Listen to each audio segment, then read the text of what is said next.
Hi guys, and welcome to episode 5 of my Singapore COVID-19 Chronicles. About 3 weeks ago I made my first video about the coronavirus and how Singapore had successfully flattened the curve. Since then a lot has changed, and now Singapore finds itself in a battle with this silent killer. Just today we passed the 10,000 cases mark, which is a jump from just under 200 about 3 weeks ago, and we've seen more than 1,000 cases per day over the last 4 days.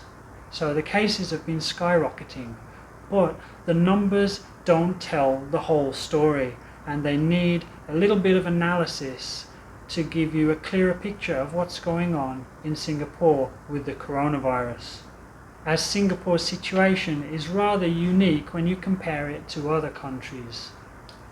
The skyrocketing in Singapore's cases coincided with a call for nationals to come home, a move which led to thousands of people coming back to Singapore from Europe and the US, many of them infected with COVID-19 and several asymptomatic. But that hasn't led to an outbreak in the community at large, as the majority of these recent cases have occurred within the migrant worker community. Now in Singapore there are roughly 320,000 migrant workers who work in the mainly construction and shipbuilding industries and factories and cleaning, things like that, menial work. And most of these workers come from places such as Bangladesh and India, and also there's some from China and places like Myanmar. Now most of these types of workers live in dormitories, and anybody who's seen inside one of these dormitories and seen the conditions will understand that the conditions inside these dormitories are pretty much ideal for the spread of a virus like COVID-19. You've got 10 to 12 men living in a single room in bunk beds, tightly packed in there, and they use shared toilet and kitchen facilities, which is basically perfect for COVID-19.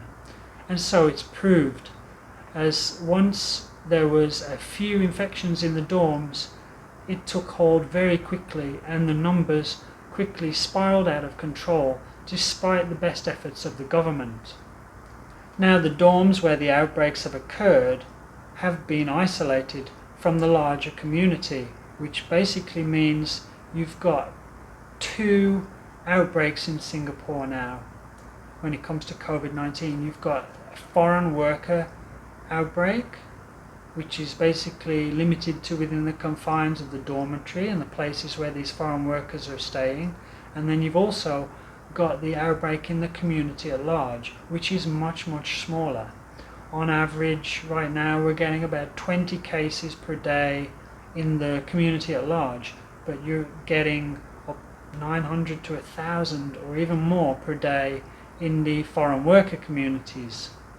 So that kind of shows you that although you look at Singapore's totals and think the numbers are really high, the majority of the cases are contained, so to speak, within the foreign worker community and not in the community at large. Now this outbreak in the foreign worker community has kind of created 2 or 3 different reactions amongst the population at large in Singapore, because like every country, some people don't particularly like having lots of foreigners working in their country, and then others don't mind, so you've got some sympathy for the foreign workers on one hand, and then you've got, on the other hand, you've got people who kind of resent them being here, and are worried that if a lot of migrant workers get COVID-19, they'll be taking up vital hospital beds that Singaporeans should be using. So it's kind of an interesting dilemma for the country and for the government as well. I mean, another consideration the government has is that it's quite embarrassing for them that they've got such a large outbreak amongst the migrant worker community, and although they've vowed to tackle it and bring it under control and treat the workers well, give them all the hospital beds they need and treatment they need, it's pretty difficult for them to tackle the outbreak, because the cause of the outbreak is the fact that they're all so packed in together and living on top of each other, and Singapore doesn't really have enough space for the government to implement the distancing measures that would be most effective in fighting the outbreak. So it's kind of a difficult dilemma for the government. They're trying very hard. They're separating the sick from the healthy and testing lots of workers, but the cases are still rising pretty quickly day by day. And why does Singapore have so many foreign workers here? Anybody who's been to Singapore will know that there's always so much construction work going on in Singapore at any one time. I mean, they're building skyscrapers, HDB blocks, housing for people, MRT lines. There's a new MRT line being built at the moment. And locals, there's not enough locals who want to do this kind of work.